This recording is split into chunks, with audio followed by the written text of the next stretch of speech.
On n'est pas dans la... Mais bien sûr que je peux vous annoncer des nouvelles positives. Je peux même vous en donner 8 récentes. Et elles peuvent aller de ce chien qui a été sauvé d'une attaque d'alligator parce que sa maîtresse a sauté sur l'animal et ouvert sa mâchoire à main nue. Une actualité qui, sans surprise, nous vient de Floride. Et ça peut continuer avec le spectaculaire crash boursier qui secoue l'économie mondiale en ce moment, suite aux tarifs de Donald Trump, ma foi, fort gourmand. Résultat, la plupart des bourses du monde entier ont terminé ce lundi avec une température bien en dessous de zéro. Et la bonne nouvelle de cette nouvelle...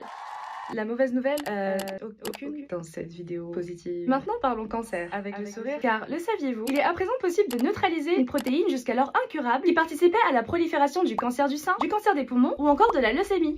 Et figurez-vous qu'il est aussi possible de guérir de l'endométriose. Non. Par contre, ce qu'une récente étude révèle par rapport à cette maladie qui occasionne fatigue, infertilité ou crampes menstruelles proches de la torture soviétique, c'est que ces douleurs peuvent être atténuées. Faut juste ne pas consommer de café, ou de gluten, ou de crème glacée, ou de sucre. En parlant de chat, saviez-vous qu'ils pourraient également faire office d'animaux thérapeutiques comme le sont les chiens pour les personnes anxieuses par exemple? Et oui, 1 point pour les cat ladies et 0 pour JJ Vance. Et le saviez-vous? À cause des pesticides et du réchauffement climatique, les papillons sont en voie d'extinction. Surtout aux États-Unis où leur population a diminué de 22% sur les 20 dernières années, à moins qu'ils soient tous partis bronzer au Mexique, étant donné que là-bas, le nombre de papillons monarques a doublé. Et maintenant une information plus sérieuse, plus grave, et je m'excuse si vous l'apprenez ici. Martin Scorsese, 82 ans, pilier incontestable du 7e art, et des vidéos TikTok avec sa fille Francesca. Oh my God, she's taking her eye out. Oh my God. Dans lesquelles leur complicité crève l'écran et touche les cœurs. Ce matin même, le réalisateur s'est réveillé en vie. Environnement. Tout va bien. Enfin, tout va bien. La Terre est toujours une casserole d'eau bouillante dans laquelle nous sommes le riz qui n'a pas conscience d'être cuit, mais...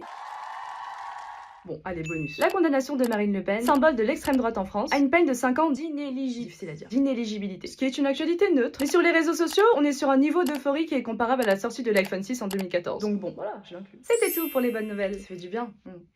Vous en lisez des bonnes nouvelles? Vous les recherchez? Non. Hein. Et c'est bien normal. Parce qu'on a tous un biais de négativité. Et ce biais va toujours vous rendre hyper vigilant face à des nouvelles macabres, que vous allez donc consommer bien plus rapidement que des nouvelles positives, ce qui va déclencher un cercle vicieux où on ne saura pas qui est l'œuf, qui est la poule, qui est le fermier en burn-out, entre le journaliste qui doit informer le citoyen selon ce qui est dans ses intérêts, le citoyen dont l'intérêt se porte instinctivement sur le monde qui brûle, et le monde qui est réellement en train de brûler mais dont il faut rendre compte, parce que ça relève de l'intérêt général, aussi déprimant que ce soit pour tout le monde, même pour les citoyens les plus avides de gore. Sinon, il y a aussi ce boucher à Londres qui a rendu à un enfant de 3 ans son doudou éléphant appelé éléphant